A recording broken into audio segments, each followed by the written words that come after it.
long as we're in this physical realm, we're in a situation that's bounded by time. And there's a beginning and there's an end. And when we're confronted with that end point, most people are very alarmed and afraid. You know why they're afraid? Because they know that after that they're going to meet God. And they're afraid to meet God because they're afraid He's going to give them the once over and say, what about this and what about that? And confront them with all their wrongdoing.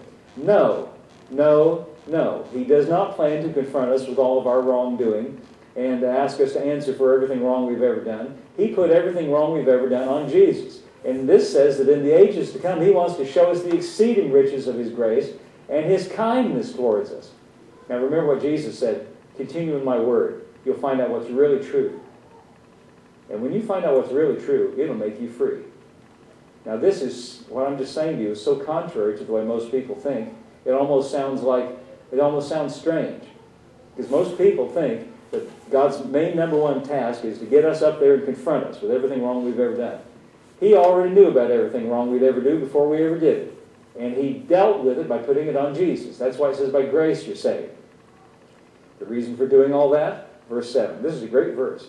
That in the ages to come He might show the exceeding riches of His grace. You see, we sit in church, here anyway, and I talk about grace all the time. And I think we get a little inkling of it, and we get a little bit happy. But I think we haven't even touched we haven't even gotten it. We don't really even comprehend how great His love for us is.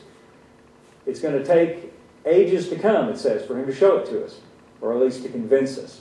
We're kind of hard to convince.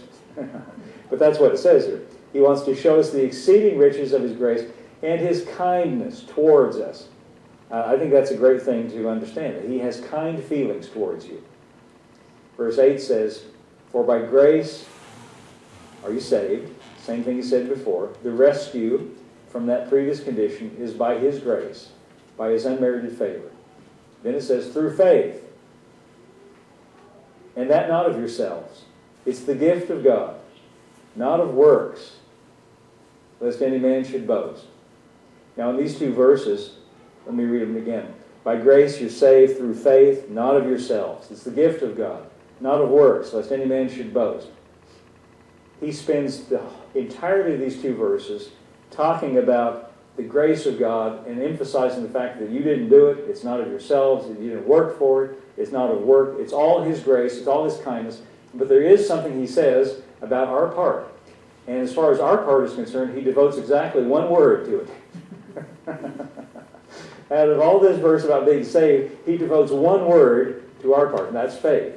All we're supposed to do is to trust in this grace, to trust in this Jesus, to rely on it.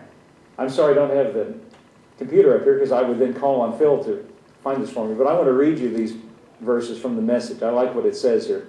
I think it's kind of funny. Some of the things in this Message translation make me laugh, and this is one of them. I want to read you these verses that I just read. Let's see now. Oh yeah, okay, here's how the Message says it. He did all this on His own, with no help from us. Okay, that's the previous verse. Saving is all His idea. It's all His work. All we do is trust Him enough to let Him do it. Did you hear that? That's a good way to say it. Saving is all His idea. It's all His work. All we do is trust Him enough to let Him do it. It's God's gift from start to finish. We don't play the major role. If we did, we'd probably go around bragging that we'd done the whole thing. That's pretty funny. And that gives a lot of insight to this Eugene Peterson that translated the Message. He was a pastor for many years. Well, he's dealt with enough people to know that's just how people feel about things. Now, the reason Paul says it this way, and the reason he emphasizes so strongly that we don't play a major role and it's not of yourself, it's the gift of God, because he wants to produce in you this the same thing that Jesus said. Let me just re-quote in closing what Jesus said. First, He said, come to me, ye that labor and are heavy laden, I will give you rest. Remember that? Take my yoke upon you and learn of me, for I am meek and lowly in heart. You'll find rest for your souls. He wants us to have rest in our inward self, to be at rest or at peace. Then He said to those that believed on Him, continue in my word, you'll find out what's really true. And when you find out what's really true, you'll be free. He wants us to be at rest inwardly and to be free. How is that going to come about? By learning what's true, by finding out what's true. And what Paul is doing is in his own way telling us the same thing. By emphasizing the fact that it's all his love, it's all his grace, all we do in this is to trust him and to rely on what he's done for us. And we don't have any evidence other than the fact that he tells us, right? Instinctively, most people feel like, well, I don't deserve that. That's true. That's why it's grace. But he wants us to rely on that, and count on that, and plan on that, and know that in the ages to come, he wants to show you just how much he really does love us.